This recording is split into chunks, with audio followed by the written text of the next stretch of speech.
आप सभी को जय मसीह की good morning, praise the Lord. आप सभी को दैनिक वचन में आज की सुबह में स्वागत करता हूं। ये सुंदर समय के लिए मैं परमेश्वर का बहुत धन्यवाद करता हूं कि ये सुंदर समय परमेश्वर ने मुझे दिया है। प्रभु के नाम की स्तुति और साथ ही साथ हमारे डिस्ट्रिक्ट कमेटी के लिए धन्यवाद, हमारे मीडिया टीम के लिए धन्यवाद जो अवसर मुझे दिया गया है। हालेलुया, परमेश्वर के नाम की महिमा। आए वचन से जाने से एक छोटी सी दुआ करें। स्वर्गीय पिता, हम प्रार्थना करते हैं आज की सुबह इस दैनिक वचन के लिए हम धन्यवाद करते हैं। प्रभु जी, जितने भी मेरे प्रिय भाई बहन इस वचन को सुन रहे हैं, देख रहे हैं, पिता मेरी प्रार्थना है आज हर एक से आप बोलिए और बातें करें प्रभु, हर एक को सिखाइए, बढ़ाइए, ऐसी मेरी प्रार्थना है। आगे का समय आपके हाथ हम देते प्रभु, आप चलाना। यीशु के नाम से प्रार्थना करता हूँ, आमीन। प्रभु के नाम की स्तुति हो। और आइए हम परमेश्वर के वचन को हम सीखेंगे और परमेश्वर के वचनों को हम आगे बढ़ेंगे। जब एफएसियों का पत्र उसका 5:21 में पढ़ते तो वहां पर इस प्रकार लिखा है, और मसीह के भय से एक दूसरे के अधीन रहो। मेरे प्रिय, हम इस दुनिया में हम आए हैं, एक मनुष्य के रूप में हम आए हैं। यहाँ पे हमारा कहीं ना कहीं हम कुछ न कुछ काम कर रहे हैं, कहीं ना कहीं हम सेवाएं कर रहे हैं। और हम इस दुनिया में अपने जीवन में कहीं ना कहीं हम अपनी परिस्थितियों को देखते हैं, हम निराशा को देखते हैं, उतार चढ़ाव को देखते हैं। बट मेरे प्रिय, आज आपसे मैं बात करना चाहता हूँ, आपको मैं सिखाना चाहता हूँ कुछ बातों को, जो है अधीनता। आज का टॉपिक है अधीनता में रहना क्यों जरूरी है। बहुत बार हमारे मन में ये बात आती है कि मुझे क्यों अधीन में रहना चाहिए, मेरे माता पिता के अधीन में क्यों रहना चाहिए, मेरे भाई बहन के अधीन में क्यों रहना चाहिए, मेरे कलीसिया का, मेरे पासवान का अधीन में क्यों रहना चाहिए, मेरे बॉस का अधीन में क्यों रहना चाहिए। बहुत बार ये प्रश्न है हमारी लाइफ में। मेरे प्रियो, अधीनता हमारे जीवन में बहुत ही इंपॉर्टेंट है, बहुत ही जरूरत है। आज इस बात को हम आज यहाँ पे प्रभु की वचन के द्वारा हम मनन करेंगे। मेरी आपसे एक सलाह है कि अधीनता के लिए हम हमेशा एक प्रार्थना करें, क्योंकि मत्ती का सुसमाचार 7:7 कहता है, मांगो तो तुम्हें दिया जाएगा। मेरे प्रियो, आज लाइफ में हम बहुत कुछ मांगते हैं, बट आज की सुबह मैं आपसे कहना चाहता हूं कि आप एक चीज को मांगे, ये है अधीनता की लाइफ को। बहुत बार हम अपने जीवन में फ्रीडम को, लाइफ को चाहते हैं, बट फ्रीडम हमेशा हमारी लाइफ में बढ़ोतरी का एक जरिया नहीं है। हमें हमारी अधीनता में रहकर भी हम बढ़ सकते हैं। अधीनता हमारे एक डिसिप्लिन को सिखाती है। मेरे प्रिय, अधीनता क्या है? उसका अर्थ है विनम्रता, नम्रता, दीनता और आजीजी। ये अधीनता के अंडर में आते हैं। तो ये सारी बातें हैं कि नम्रता, विनम्रता कोई गलत चीज नहीं, अधीनता कोई गलत चीज नहीं है। इसे कई बार हम सोचते हैं कि कहीं हमें दबाने के लिए ऐसा कर रहे होंगे, सिखा रहे होंगे। नहीं मेरे प्रियो, अधीनता हमारी लाइफ को अच्छी बात को सिखाती है, बढ़ाती है और आशीष में बनाती है। तो आइए हम कुछ उदाहरण के तौर पे मैं आपको दिखाना चाहता हूं बाइबल के अंदर जो परमेश्वर के जो लोग थे, जो अधीन में रहे और उनके जीवन में कैसे परमेश्वर काम करता है। जब हम पहला शमूएल 2 अध्याय को जब स्टडी करते हैं, बाइबल को हम शमूएल की पुस्तक पहला शमूएल को स्टडी करते हैं, वहां पर परमेश्वर एक व्यक्ति जो था, हन्ना, लेडीज हन्ना थी, वो अपने जीवन में बांझपन को देखती और ये दुआ करती है, परमेश्वर से प्रार्थना करती है कि प्रभु मुझे एक बच्चा दिए, अगर वो बच्चा मुझे देगा तो मैं क्या करूंगा, उसको सेवा में रिलीज करूंगा और आपकी भवन में मैं हमेशा के लिए दे दूंगी। और परमेश्वर वैसा ही उसकी प्रार्थना सुनकर उसके बच्चा देता है, और पहला बच्चा उसका नाम है शमूएल। और बाइबल कहती है कि शमूएल, जब उसको दूध छुड़ाया गया शमूएल को, उसकी मां ने वो भवन में प्रभु की सेवा के लिए जिस प्रकार से उसने वायदा किया था उसको दे दिया।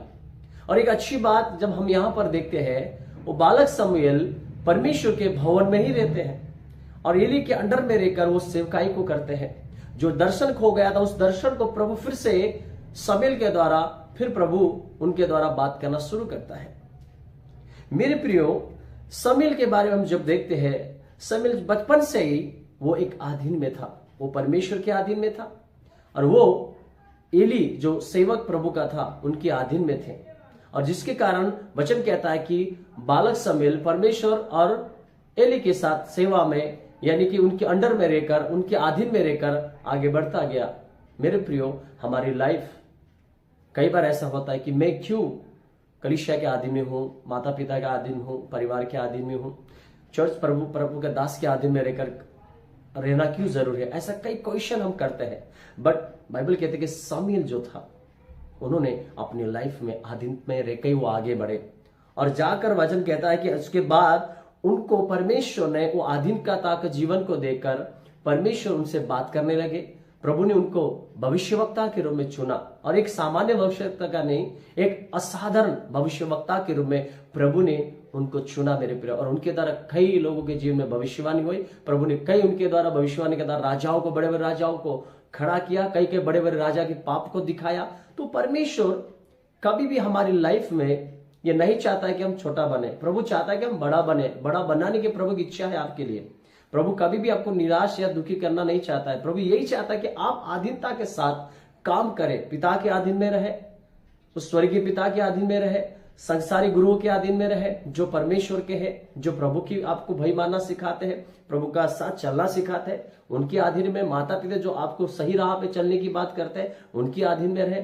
तो मेरे प्रियो, कई बार आधीन को लेकर हम लाइफ में निराश हो जाते हैं, बट शमूएल के बारे में हम देखते हैं तो वो आधीन में रहते हुए आगे बढ़े, और परमेश्वर ने उनको आधीन में रहने के द्वारा, जब वो शमूएल आधीन में रहे, तब तो परमेश्वर ने उनको अपना सेवक के रूप में और एक भविष्यवक्ता के रूप में उनको चुना।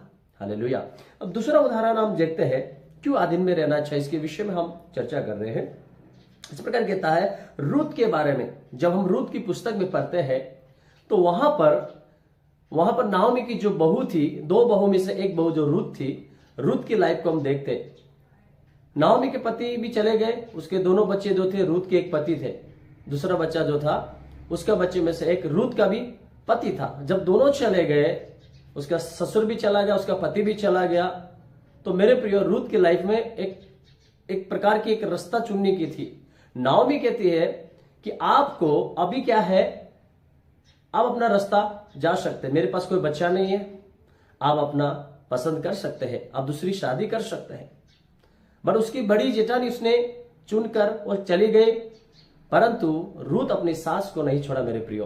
और बाइबल कहता है कि रूत ने अपनी सास से बिल्कुल भी मना किया जाने के लिए, बोला मैं नहीं जाऊंगी। वो कहती नहीं बच्ची, आप चले जाओ, आप अपनी लाइफ को क्यों, अपनी जवानी को बिगाड़ रहे हो। नाम इस प्रकार से उन्हें समझाती है, परंतु वो कहती नहीं, मैं नहीं जाऊंगा। वो आपके लोग, वो मेरे लोग होंगे, आपके परिवार वो मेरे परिवार होंगे, आपका परमेश्वर वो मेरा परमेश्वर होगा। वो इस प्रकार से हिम्मत के साथ बोल के नाओमी को नहीं छोड़ती है। जब नाओमी अपने देश, अपने गांव में लौट आती है, मेरे प्रियो, उसको खुलाने वाली रूत ही थी। रूत ने नाओमी को खुलाया। वो आधीन में रहे अपनी सास की। जब आधीन में रहते रहते वो चली, तो परमेश्वर उसके जीवन में अनुग्रह करता है, और बड़े राजा परिवार में, उसकी वंशज में उसकी शादी करा के बड़ा एक आशीषमय जीवन को देता है मेरे प्रियो। क्योंकि वो अपनी सास के अधीन में थी। उसने दुख में भी साथ नहीं छोड़ा और सुख में भी वो साथ नहीं छोड़ती मेरे प्रियो। जब रूत आधीन में रहे अपनी सास की, मेरे प्रियो, परमेश्वर ने उसको एक अच्छा घर दिया, एक अच्छा परिवार दिया, एक अच्छी समाज को दी, एक अच्छा आशीष को दिया, एक अच्छी ब्लेसिंग को दिया, अनुग्रह को दिया मेरे प्रियो। इतना ही नहीं, हम इस बात को भी हम देख सकते हैं, जब आप बढ़ते हो तो वहां पर कहता है कि जो रूत जो है वो यीशु मसीह की वंशावली से है, जुड़ा है। यानी कि ईसाई जो है, दाऊद का पापा, वो परदादी भी कहा जाता है मेरे प्रियो। तो इस प्रकार से हम इस प्रकार से देखते हैं कि परमेश्वर का अधीन में रहने के बाद एक सामान्य एक इंसान को कैसे असामान्य इंसान बना देता है। एक सामान्य स्त्री जो खाने के लिए भी क्या है तरस रहे थे, अब परमेश्वर ने उसको ऐसा आशीष दिया कि उसको बड़ा पद दिया, इसके राजा खानदान में उसके शादी करवाया, उसका जीवन को प्रभु ने बदल दिया, क्योंकि वो अपनी सास के अधीन में थी और उसने ये वायदा किया था, तेरे लोग मेरे लोग, तेरा परमेश्वर मेरा परमेश्वर। वो स्वीकार कर चुकी थी कि मैं प्रभु की अधीन में रहूंगी, तेरे लोग के भी अधीन में रहूंगी, और तुझे छोड़ के मैं कभी भी मैं नहीं जाऊंगी, बट अधीन में रहूंगी। दुख आने दो, कष्ट आने दो, मैं तेरे साथ रहूंगी। मेरे प्रियो, हमारी लाइफ में अधीनता में बहुत जरूरी है। रूत उस अधीनता में रहने के द्वारा उसने अपने लाइफ में उस खुशी को, वो आनंद को, आशीष को पाया, वो नाम को पाया मेरे प्रियो। आज तीसरी उदाहरण को हम देखते हैं, अय्यूब के बारे में मेरे प्रियो। हम सब जानते हैं अय्यूब के लाइफ को लेकर। अय्यूब की पुस्तक उसका 1 अध्याय से लेकर जब 42 अध्याय तक मेरे प्रियो आप जब पढ़ते हो, यहां पर हम अय्यूब की लाइफ को देखते हैं।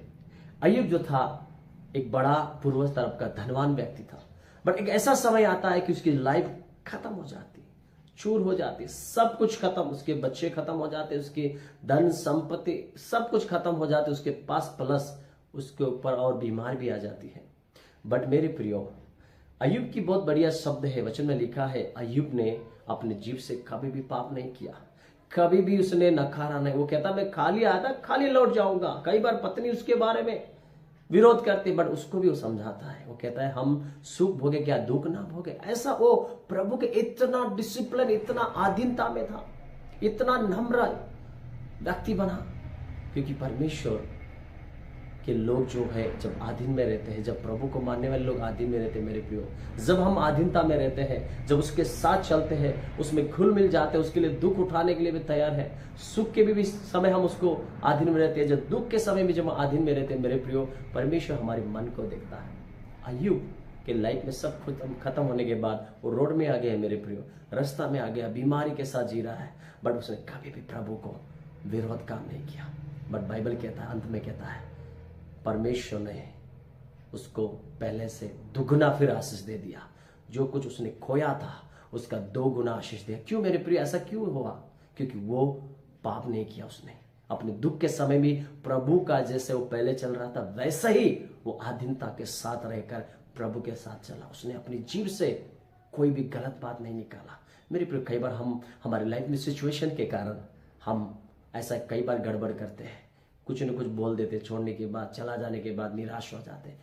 हमारी लाइफ ऐसे ही है मेरे प्रियो, परंतु परमेश्वर का आधीन में रहने के द्वारा मेरे प्रियो अय्यूब ने जो खोया था उसका दुगुना आशीष, दुगुना प्रतिफल को उसने पाया मेरे प्रियो।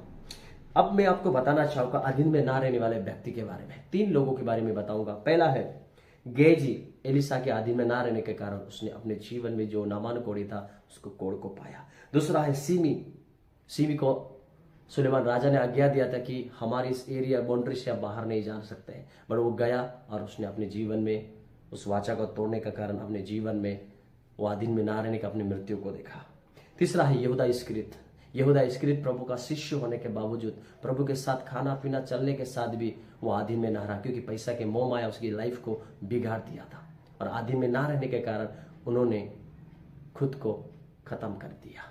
मेरे प्रियो, आज हमें प्रभु का अधीन में रहने की जरूरत है और अपने माता पिता है, अपने अगुवेजनों का, सेवकों का, मंडली का, लोगों के साथ एक दूसरे बड़े लोगों की अधीनता में रहे, ना कि पाप के अधीन में, ना गलत रास्ता के अधीन में, ना झूठ के अधीन में, परंतु पवित्रता में, नम्रता में, धीरज में, प्रेम की अधीनता में, परमेश्वर की अधीनता जो प्रभु चाहता उसकी आज्ञा के अनुसार उसकी अधीनता में जब हम रहते हैं मेरे प्रियो, हम हमारे जीवन में अच्छा संबंध को हम पाते हैं। जब हम प्रभु का आधीन में रहते हैं, एक अच्छी संबंध को पाते हैं, और जब हम प्रभु के आधीन में रहते हैं तो हम प्रभु की इच्छा पूरा करते हैं मेरे प्रियो। जब हम परमेश्वर के आधीन में रहते हैं तो हमारा वो मसीहा हमारे जीवन में वो राज्य करता है, वो हम उसके साथ भी राज्य करेंगे। जब हम उसके अधीन में रहते हैं मेरे प्रियो, हम अपने जीवन में एक बड़ी ब्लेसिंग, एक आशीष को हम प्राप्त करते हैं। जब हम उसके अधीन में रहते हैं, सबसे बड़ा बेस्ट एंड बेस्ट गिफ्ट है हम उसके द्वारा अनुग्रह को पाते हैं। हालेलुया। मेरे प्रियो, आज की सुबह मैं आपसे कहना चाहता हूँ, प्लीज आप अपनी लाइफ में उतार चढ़ाव को में है, कई बार लगता है उसकी बात सही नहीं, ऐसा नहीं, बट एक अधीन में रहे, डिसिप्लिन, एक अधीन में रहने से मेरे प्रियो आप अपने लाइफ में बड़ी आशीष को देखेंगे। प्रभु आप सबको आशीष करें। God bless you. आइए हम छोटी सी दुआ करें। पिता परमेश्वर में धन्यवाद करता आज की सुबह सुंदर समय के लिए। जितने भी मेरे भाई बहन है प्रभु, इस वचन सुना है, देखा है, उन्हें ब्लेस कर आशीष दे, आगे बढ़ाइए प्रभु। अधीनता के लाइफ रहने के लिए कृपा दीजिए प्रभु, वो मांगने पाए, जब मांगते उन्हें मिलने पाए, यीशु के नाम में प्रार्थना कर। यदि किसी का बर्थडे आज की सुबह उन्हें प्रभु आशीष करे, जिसका शादी का साल उन्हें आशीष करे। धन्यवाद, मसीह यीशु के नाम से प्रार्थना करता हूँ, आमीन। प्रभु आशीष करे। God bless you. जय मसीह।